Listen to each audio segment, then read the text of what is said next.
Welcome to the Learning Lab Instructor Edition. If you don't know about the Learning Lab, this is a private Facebook group hosted by me, MAHJLIFE, Michelle Frizzell. And this space on Facebook is where instructors and players can work together to bring clarity about the game in a safe space. That's why it's private. Only vetted instructors will be answering questions. So if you are an instructor, consider joining the Learning Lab on Facebook because you can learn a lot from the way instructors are communicating the rules, skills, strategies, sportsmanship, and etiquette, and maybe be inspired by what you read there. And also participate because this is where players go to get their needs met, and we want more people to play the game with confidence because then that means we could all play and have more fun while doing it. Today is the YouTube version for those who don't use Facebook. So if you're an instructor, you don't use social media, this is where you want to be so that we can answer your questions and talk about how to teach the game in a way that brings you joy and also delivers value to your students. Thank you so much for hanging out with me today. Welcome. I see we have a new channel member, Christine. Thank you very much for supporting MAHJLIFE.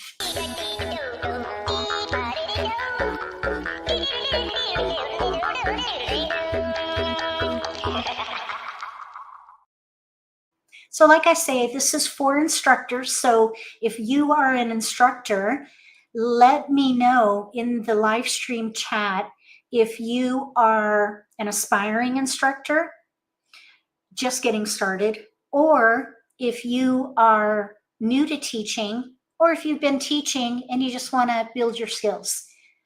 Maybe put a 1, 2, or 3 respectively so that we know who's here with us today. I do have a topic picked out that I thought we could talk about if we don't have any questions. If you have any questions about teaching the game, please put it in the live stream chat. This is an open forum. It's very spontaneous, so we kind of go with the flow. After this topic for today, which is relatively short, I have just 3 points. We could even maybe play a little bit of mahjong and do some Charleston modeling and talk about some tactics on playing the game that you might be able to use in your lessons. I'll just wait for a couple minutes here to see if anybody has any questions. Say hi in the live stream chat, if you will. That way I know who's here with us today. I do have the topic in the title, staying motivated when attendance is low. This can happen. It's happened to me. So this is what we'll be talking about today. If we don't have any questions. I don't see any questions, so I think we'll go ahead and just get started with the topic. So to help, the whole purpose of this topic today is to help instructors stay grounded, purposeful, and confident when the turnout is smaller than expected. Now, there are ways to ensure good attendance. So maybe I could talk about that first. In my experience, one way to ensure good attendance is to charge for your lessons.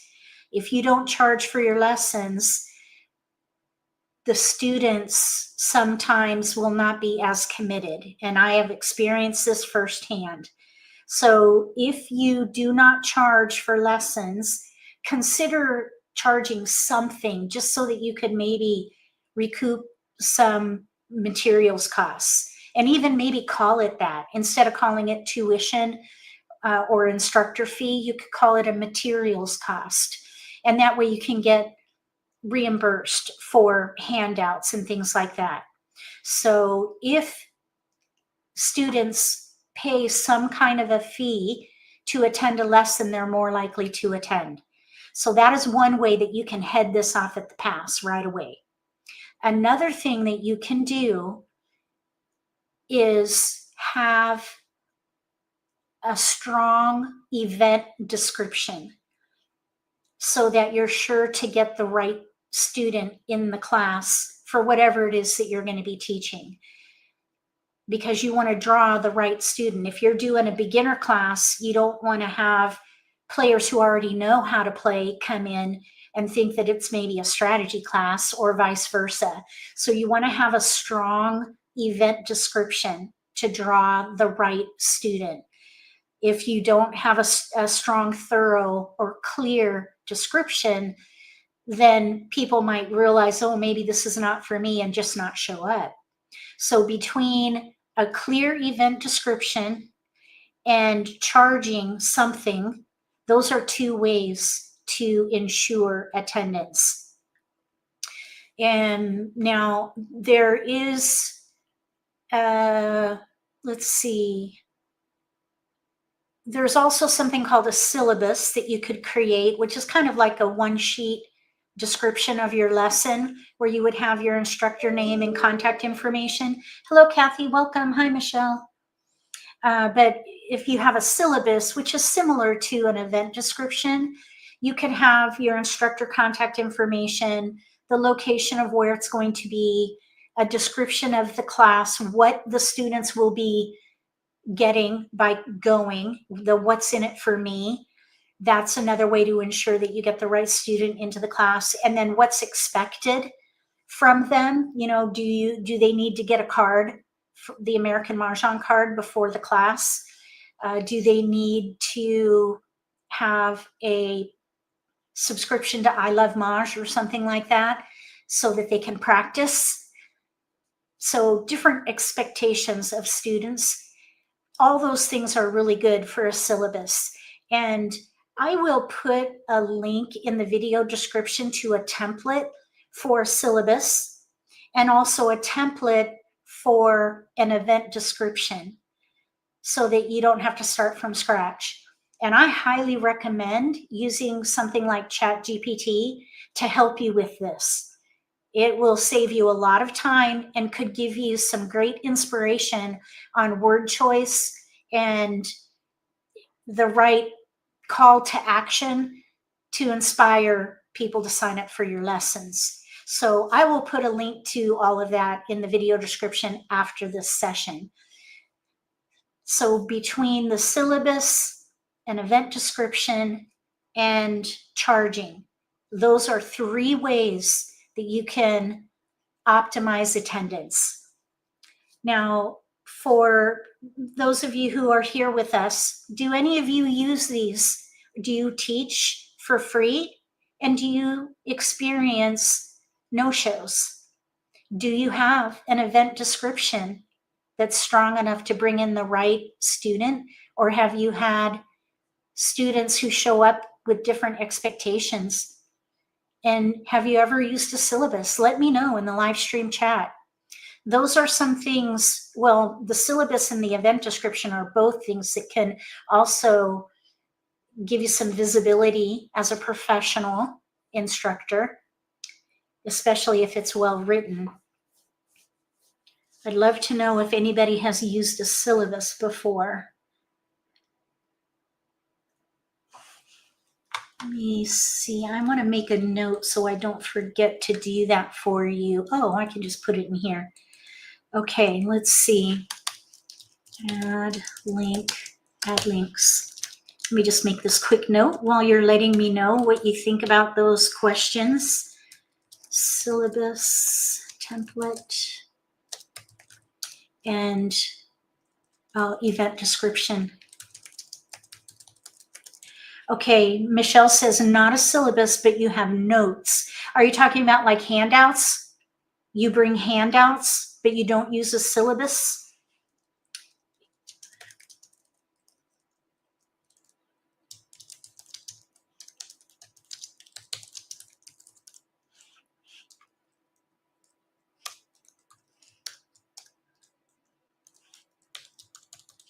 Okay, I made these notes so you can look for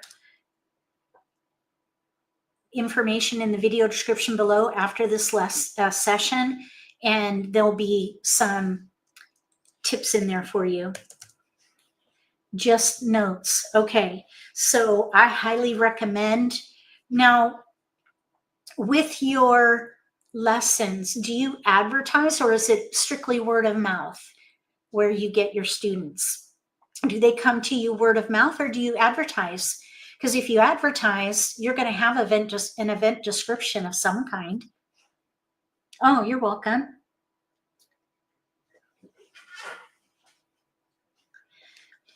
So for those of you who are here with us, what challenges have you had with attendance, if any? If you don't have challenges with attendance, that people come as expected, is there anything that you do to ensure good attendance? Let us know in the live stream chat. The things that I have done, let's see, free lessons for your service league women who want to learn.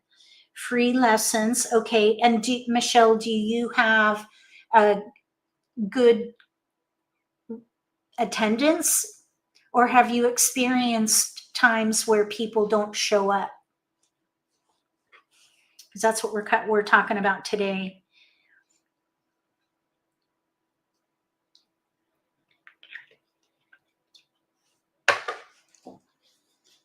Free lessons for your service league.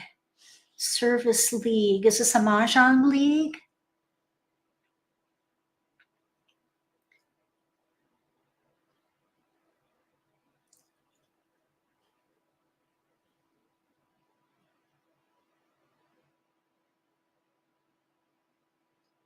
Generally good attendance. Okay. And one thing that you might consider, depending on your comfortability, is instead of, well, depending on whether or not you advertise, if you do advertise, of course, you want to have a robust event description. Oh, the problem is people tend to chat and visit more than want to learn, and they are not prepared by not having a card or idea about commitment to learn the game. Yes, that is why it's important to have a robust event description and even a syllabus, because the syllabus on there will have expectations of the student so that you're sure to get people who are going to appreciate the service that you offer. Because if part of the expectation, for example, on a syllabus is to come with a card, so order the card in advance, you would want to have information about where to get the card, whether it be a local store or maybe directly from the league, and for them to order it like 2 weeks in advance or something like that. Or perhaps you could use a mock card and then give them information about how to get a card after the lesson. You could also provide copies of portions of the card, so you're not violating copyright law. So you could do maybe 3 categories that would be acceptable for copyright observance, and you would still be able to do a lesson with maybe just a few categories on the card. If someone doesn't show up with a card, there are things that you can do. But let's see, it is a service league that has social events. Okay, I see. Now, the service, oh, wow, Michelle, I'm in Canton. We're neighbors. I live off Hickory Flat Highway. We're actually neighbors.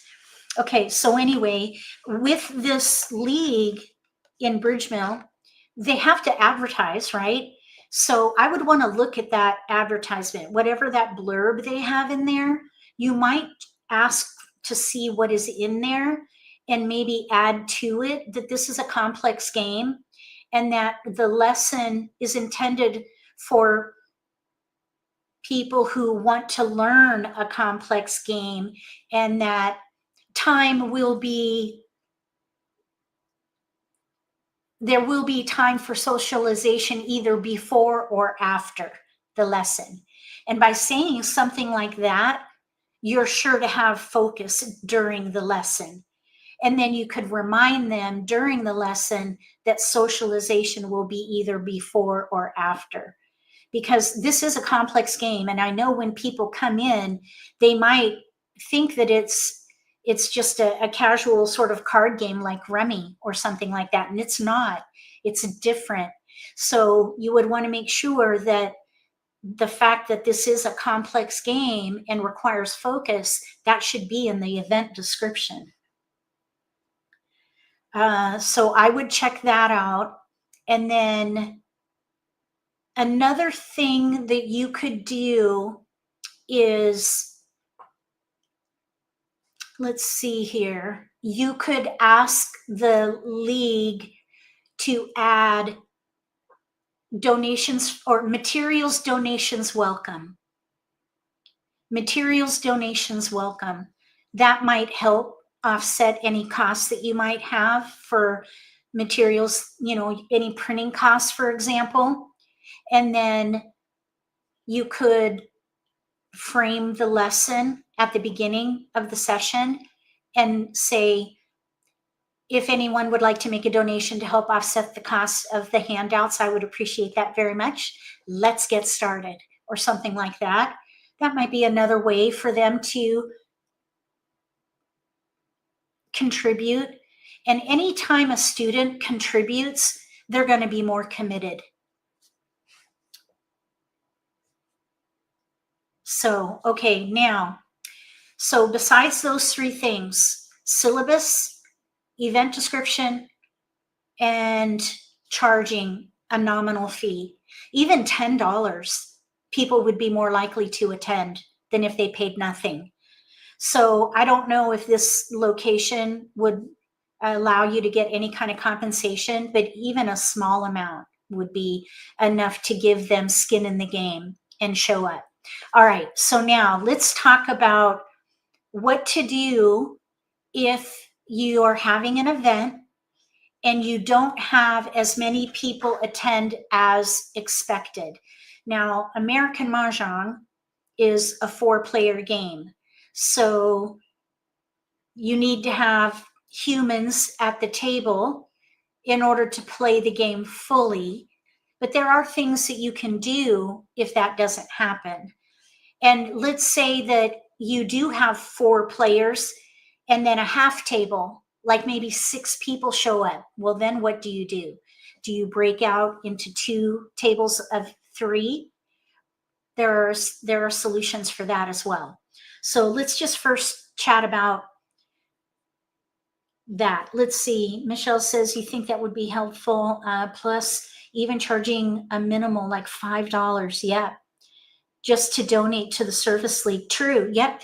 Donations for, I've had people who do lessons in a synagogue or a church, and they ask for a donation for the sisterhood or for the preschool, maybe, or what have you, whatever services that are offered for the particular venue, that you could ask for some kind of a donation as a way of showing good faith or saying thank you for the space. So yeah, there are several ways that you can do that, and donations is one way. One thing you could do is on the event description is have donations appreciated for event space. And that way they know in advance that they're going to need to put some kind of contribution in there. And that way, if they RSVP, knowing that they're going to do a donation of some kind, they'll be more likely to attend. Okay, so now, when you have a lesson and you're expecting, let's say, 2 tables of 4, 2 tables of 4, so that would be a class of 8, and let's say that 6 people show up. The first thing that I just want to share is to not take it personally, because life happens. Life happens, and who knows why 2 people didn't show up? We don't know. So we don't want to assume, and we just need to punt. We just need to go with the flow. The show must go on. So there are things that you can do when fewer people show up. And the first thing is your own mindset. You want to serve those who come. The people who are there are supposed to be there. They should be there. They show up, and they're the ones that you serve. So serve those who come with your whole heart.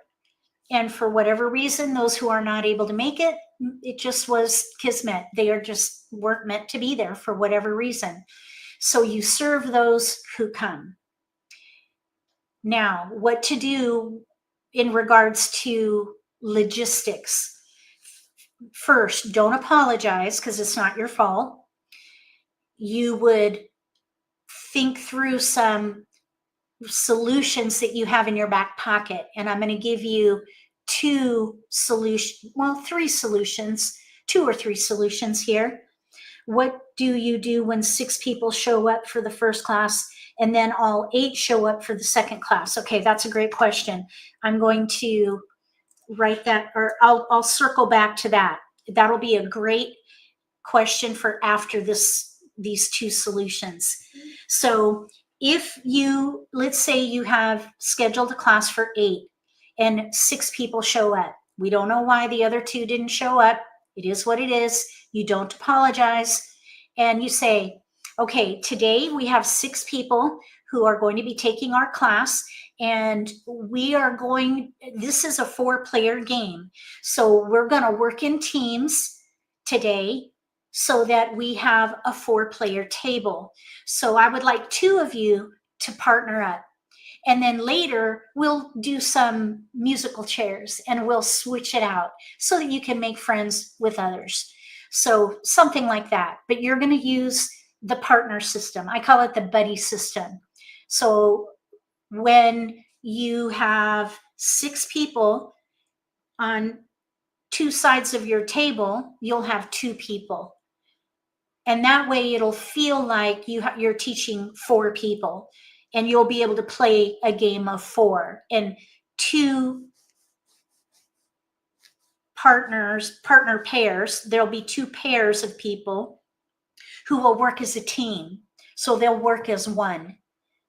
And incidentally, this is a really great solution when you are teaching a class where 1 or more students are falling behind.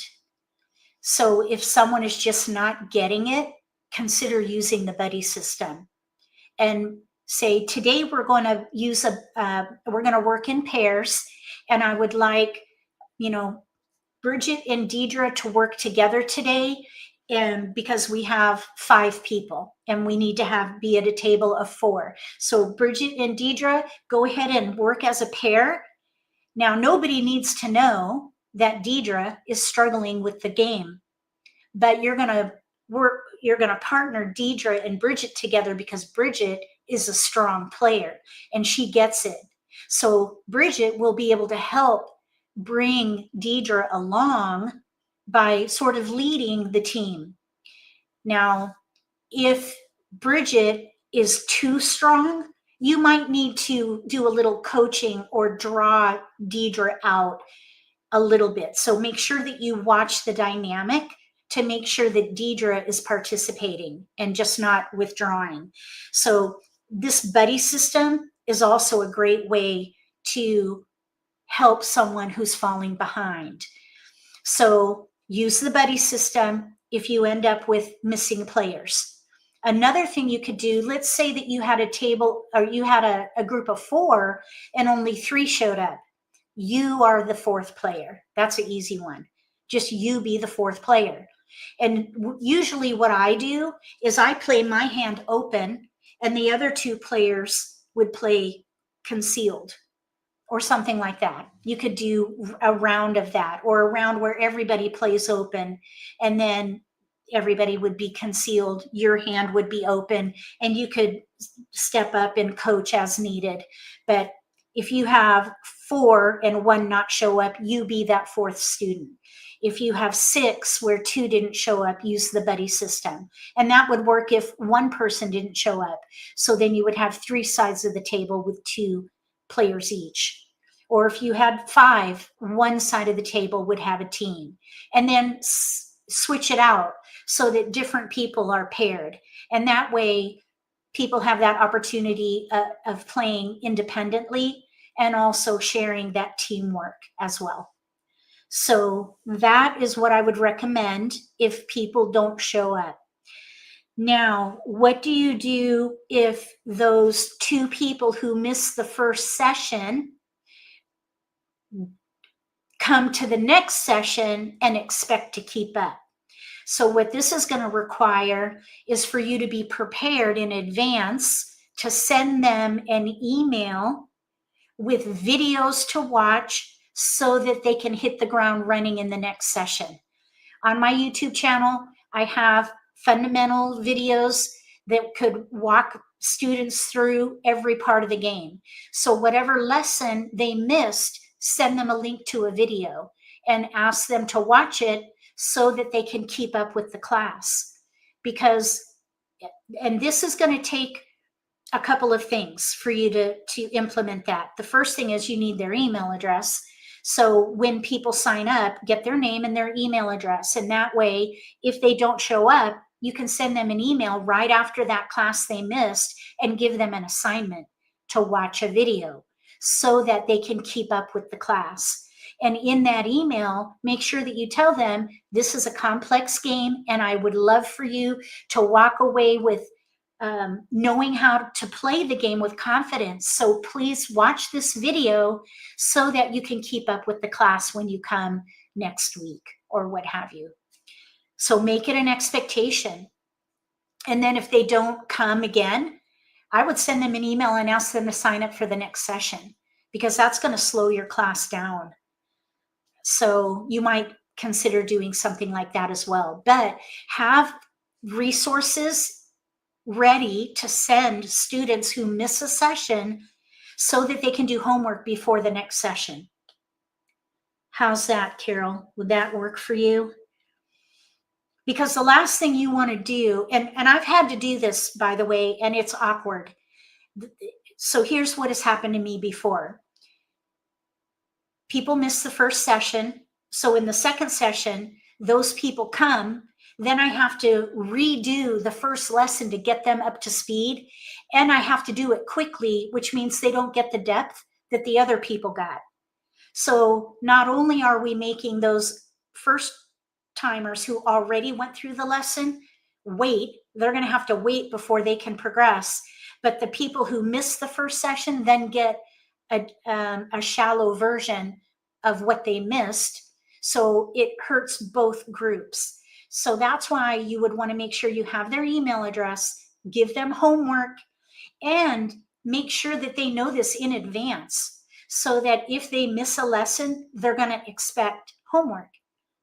Make it part of the syllabus so that they know if I miss a class, I will receive an assignment so that I can catch up on my own and come to the next session where we'll all be on an even playing field. So there are ways that you can word that, but that would be the solution, I think. So I will add here my fundamentals playlist. So you could find the segments that match the content that would have been in the class they missed. And then you just find the one that would fit. And the way that I teach is progressive. So no matter how you teach, likely there will be a video for it. So I'll send the fundamentals playlist, and I'll also add in the video description what I call the skills and strategies matrix. And in there are all kinds of skills and strategies. If you are doing a strategy lesson on, let's say, discard planning, and someone misses it, you could send them the link to discard planning and they can catch up. Now, I may teach and play a little bit differently than you, but at least they can get the gist and not be as behind by missing completely on the topic.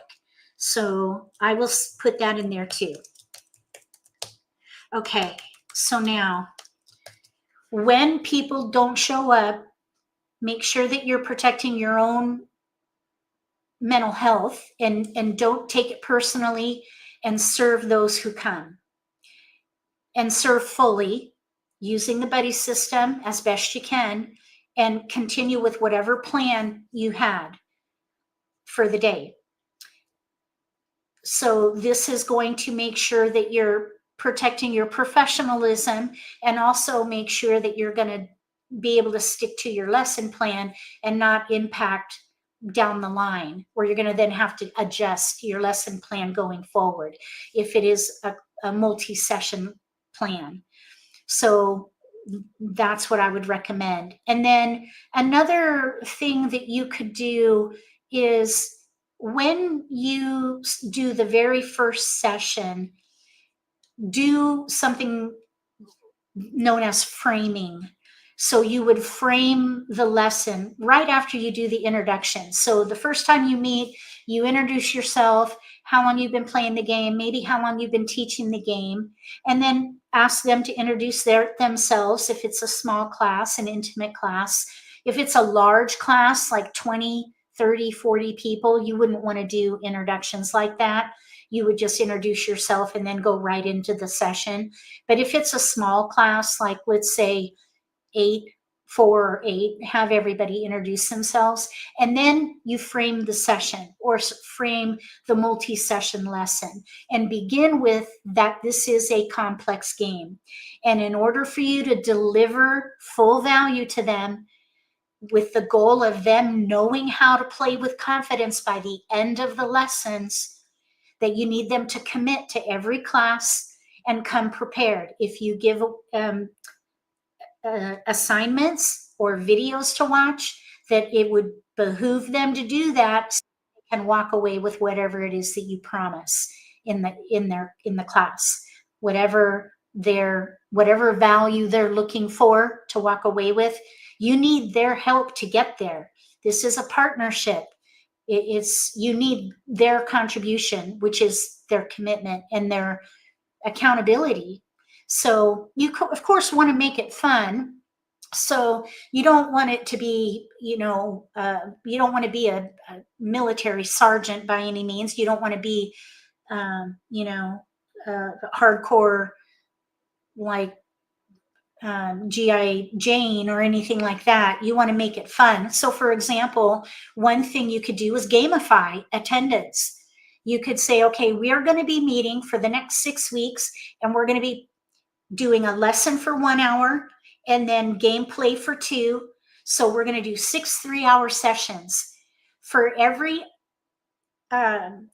session that you attend, you're going to get a raffle ticket. And at the end of the 6-session lesson, I'm going to draw a winner, and that winner is going to get an extra coaching session with me, a private coaching session. So if you want to better your chances of winning that coaching session with me, come to every session. You get a raffle ticket for every session you attend. So you can do some kind of gamification to also ensure attendance. Gamification works for any person who likes to play games. And since Mahjong is a game and they're in the class, they have that spirit in them. So they will love that. Let's see. Low attendance. Just remember, low attendance isn't a reflection of your worth. So don't take it personally. It's part of the nature of the beast. It's going to happen. But make sure that you have resources ready to hand out. Whether someone misses a class, you send them an email. Got to make sure you have their email in the first place. Make that part of the registration process. So there's some backwards engineering you might want to do there. If you don't already gather name and email, you should start doing that now. Also, you should start doing that anyway, because you need to build an email list. That's one of the topics that we discussed a couple of weeks ago. So you definitely want to have an email list before even your class starts, so that you can make sure that anyone who may miss can keep up with the class and not slow down your progress with everybody else. So just know that it's part of the process, but you want to have their email, you want to have resources ready to send, and then you want to have those solutions in place. And that buddy system is a perfect way to condense the class if you have fewer than multiples of 8. Fewer than multiples of 8. You want to use the buddy system and condense the class so you can make up a table of 4. Then what you could also do is, let's say that you want people to experience a 3-player game. Maybe you could incorporate that in a lesson so that if they play where there's only 3 people, they'll know what to do. So for one of the later sessions, let's say you have 4 3-hour sessions and you end up with 6 players every session. So on that last day, instead of doing the partners, you could have 2 tables of 3 and explain how to play with 3. And then this will be an opportunity for 2 things. One, it will be an opportunity for you to share the league rule, where if there are fewer than 4 players, the Charleston is omitted. And all you do is deal the tiles and East discards. So there is no Charleston.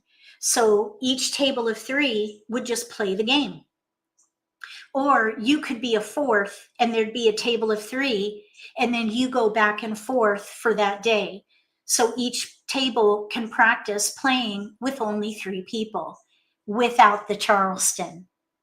And then what you could do towards the end of the session is introduce a house rule that is commonly played in America. Well, we're playing American Mahjong, so we do play with house rules at times. So you could introduce how to do the Charleston with 3 players, but mention, of course, that that would be a house rule. And it is common. It's okay to say that it is common for people to include the Charleston, but everybody needs to know that it is a house rule. And as long as everyone is in agreement with how it's to be done, then it's okay. Everyone needs to be in agreement. So you would explain how it's set up, what method is used, what any kind of guidelines that need to be in place, like how to handle jokers. Also, what the penalties are if something goes wrong, what to do if a Charleston pass gets messed up. All those things would have to be explained. So that would be another opportunity for an object lesson. So if you end up with 6 people towards the end of the fundamentals, as a way to give them even additional value, teach them how to be flexible with fewer than 4 players. So what has worked for you? How do you shift your mindset when fewer people show up? Do you get anxious? Do you get flustered? Or are you able to punt and put in some other solutions that we haven't talked about yet? Let me know in the live stream chat if there's anything that you have used in the past that we could add to this list. So I'm going to add the solutions that we talked about in addition to the links. So the buddy system, I will explain that. The buddy system is one of the solutions when few people show up. Condense the class.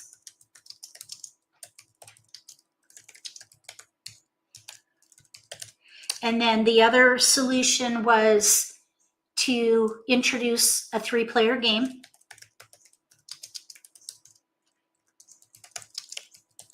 With full disclosure, if a house rule is going to be mentioned.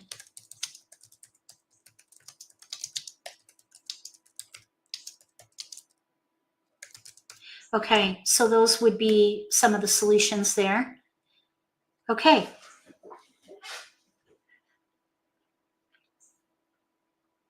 That really covers our topic for today. I think we could actually play a game. Would you like that? Shall we do a game at I Love Maj? What platforms does everybody play on? I like I Love Maj for beginners. So I don't know if you're familiar with I Love Maj, but if you're not, I could show you why it's a fantastic place to play or hold lessons. You could even do virtual lessons by using Zoom and have your student on I Love Maj and just use screen sharing, and you can coach them and use the features at I Love Maj to coach the students. So let me share my screen with you and I'll show you what I'm talking about here. I don't see any other comments. So let's go, since we have about 20 minutes, we'll go ahead and do a little bit of role playing, I guess. I'll pretend like I'm coaching you, okay? And I'll share my screen and we'll do some coaching. So let me go to I Love Maj. And then I'll share my screen once I get there.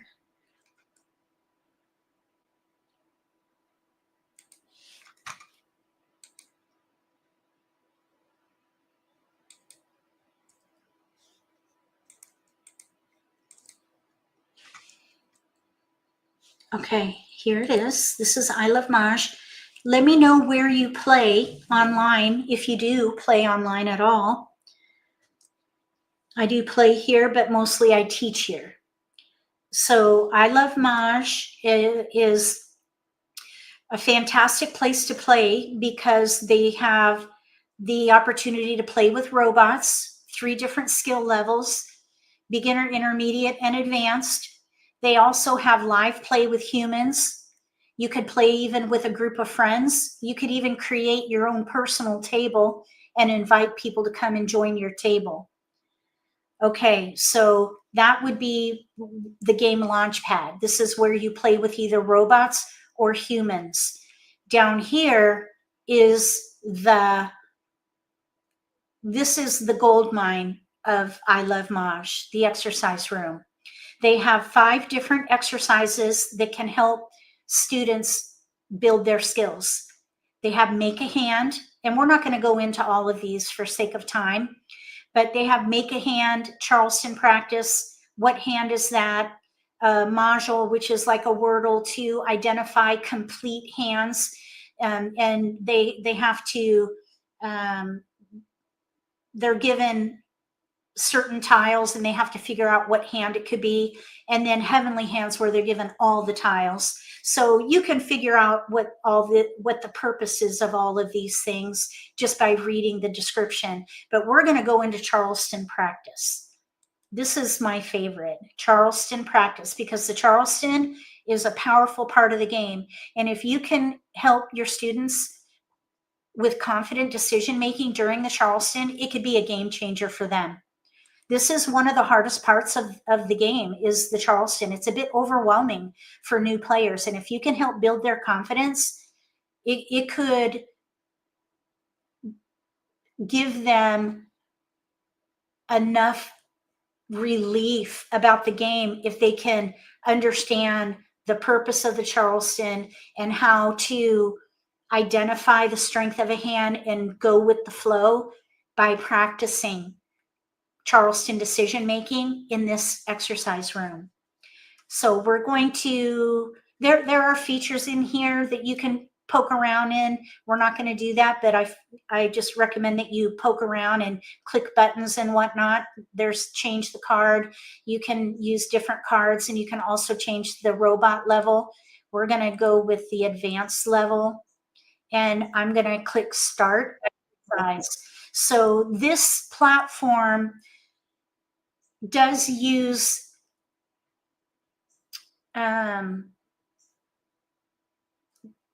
chronological discards when you get to the pick and discard phase of the game. The Charleston has no impact on the way the game is played between passing and online versus in person. At I Love Maj, just know that if you continue to coach there, that going into the pick and discard phase of the game, the discards will not be scattered. They will be chronological. So that is different. It's not how the game is meant to be played. You just recently signed up for I Love Maj. Jody Mercer told you about it. Yeah, it's wonderful. You've been, oh, thank you for following me on YouTube, Michelle. That's awesome. I appreciate that. Okay, so let's look at these tiles together. We have a joker, a south, 3, 5, 7, 8, 9 in BAMs, 1, 5, 7, 9 crack, pair, and a pair of 5 dots. So if these were your tiles, what would be going through your mind with this dealt hand? And that is how you do coaching. You ask questions. You don't tell them what to do in this environment. Here, they've already been through the fundamentals. So you've gone through, this is what a dot is, this is what a BAM is, this is a crack, wind, joker, flower, what have you.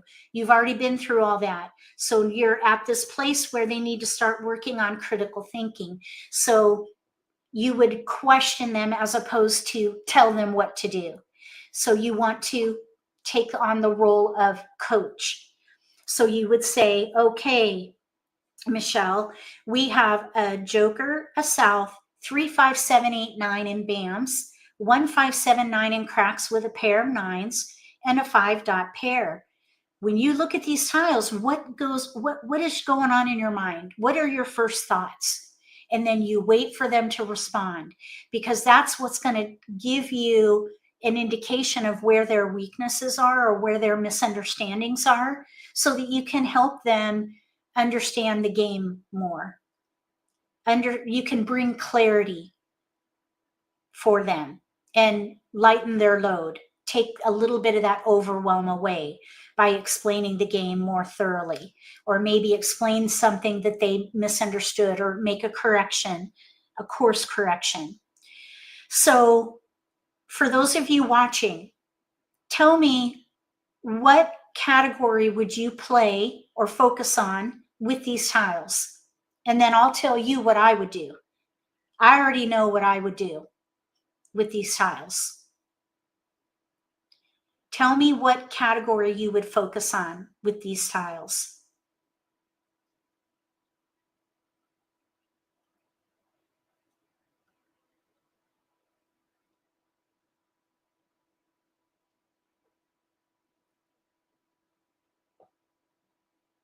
Odds. Carol says odds. That's what I would do.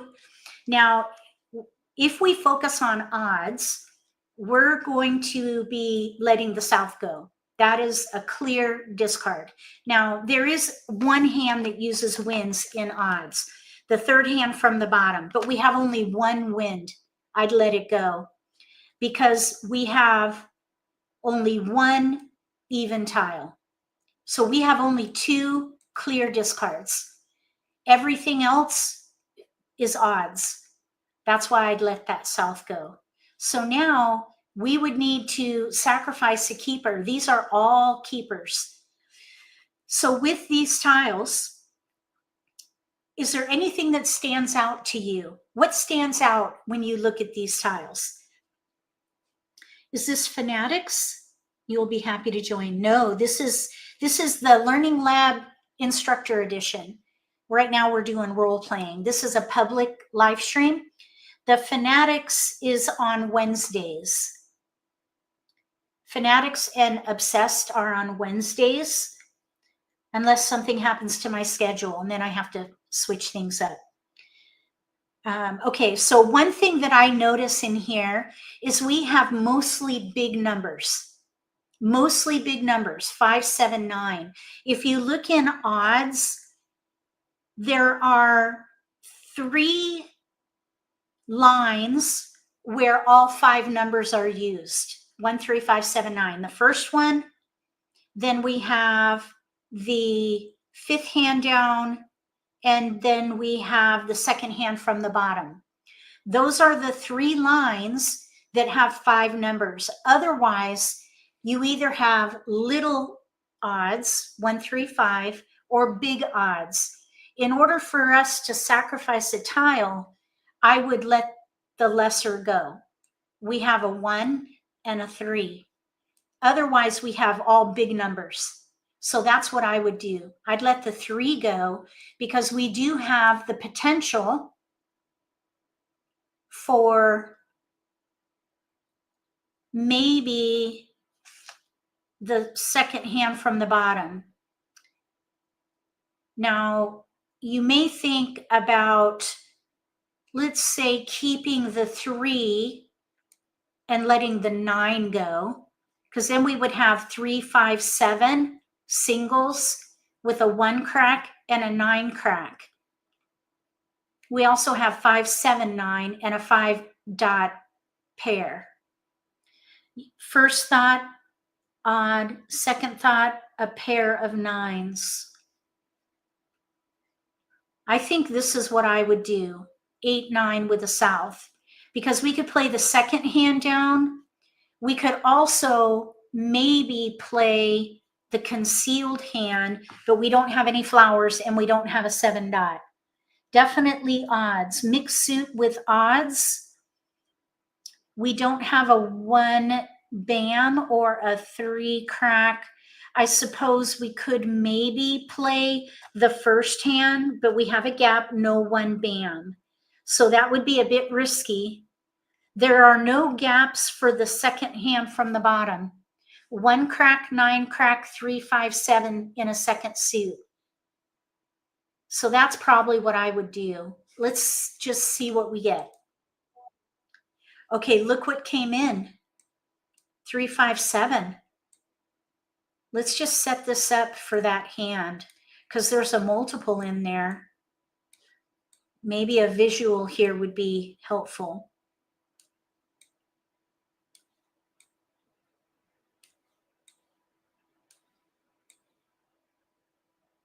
Okay, 1 crack, 3, 5, 7, 9 crack. Second hand from the bottom. We could play that hand. If we play the first hand, we would need to keep the 7 crack and the 3 bam. 7 crack or 3 bam, we would need a 1 bam in here. And that gives us 3 discards for the cross pass. So we're between 2 different hands, the first one with a gap or the second hand from the bottom. Now that second hand from the bottom, we actually now have no gaps aside from the flower pair. We have 5, 7 dot, 5, 7 bam, 9 crack pair. We need a flower. I think I'd rather do that and let the 3 go. Okay, no keepers here. Now look what we have here. 4 dot and 2 dragons. That's a little bit risky. What do you think? Do you pass this way? Would you pass 2 dragons? 5, 7, 7, 9. Oh, that's a great option, Carol. That's a very good option. Maybe instead of the concealed hand, we could do 5 dot, 7 dot, 7, 9 crack. Second hand down on the right. So if we were to do that, we could maybe let go of the 5, 7 instead of passing these dragons. Let's keep the green and then let's let the 7 bam go. Let's see what we get. A 9 dot.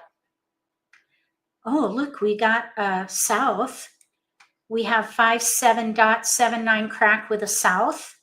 I suppose we could keep it for a bit.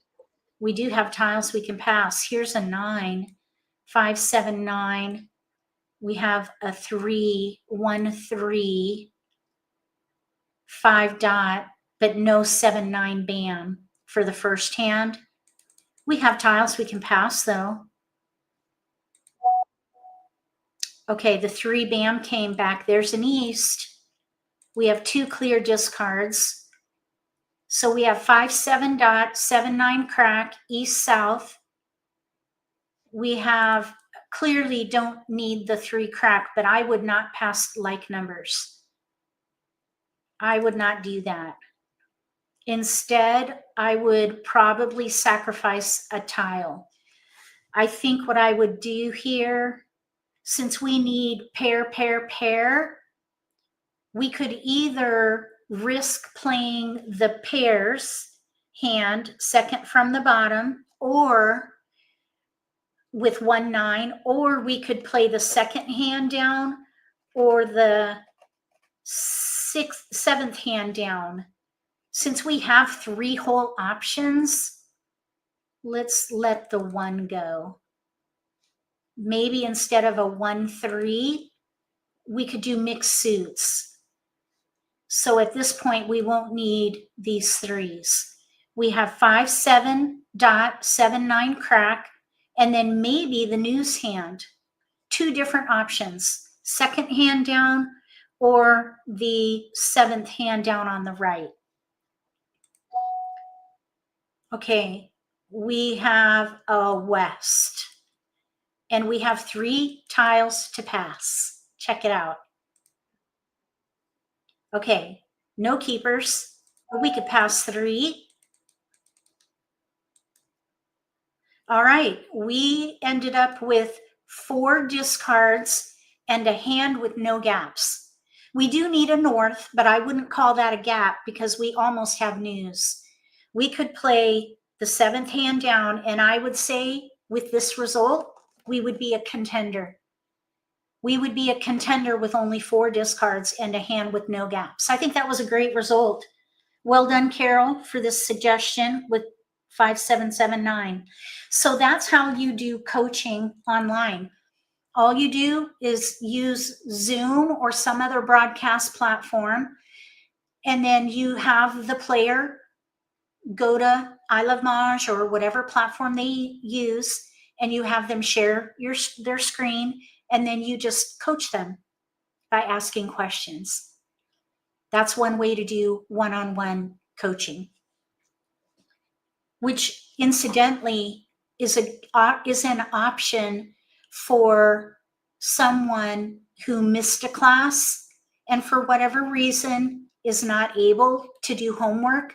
You could coach them for that first session, or you could use that as a solution for your prize winner, because if you're going to do some kind of gamification with attendance and do a raffle for your free coaching session, this is how you would do it. I hope you found this session helpful. Please let me know and join us every Thursday where we meet together for the Learning Lab Instructor Edition. If you would like to participate in the online private group, go to the Learning Lab and join there. Look for Learning Lab #MAHJLIFE if you use social media, and join that group. This is where players go to ask questions. And even as an instructor, you're welcome to ask questions. Only the MAHJLIFE instructors, though, answer the questions about rules. So keep that in mind.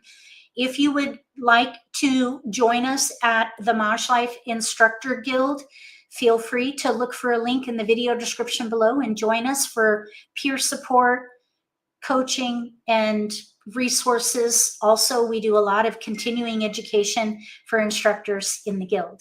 So I hope that you enjoyed this. Please let me know what you think. We'll be back again every Thursday from 1 to 2 usually. We were off today because I had a speaking gig and we needed to push this forward a little bit. But typically we're here from 1 to 2. And I do repost this. There is a link in the video description below to previous episodes where you can catch up on other topics that could be helpful for your teaching practice. I'll go ahead and sign off. Thanks again for hanging out with me. I hope to see you back again next Thursday. If you like this video, give me a thumbs up.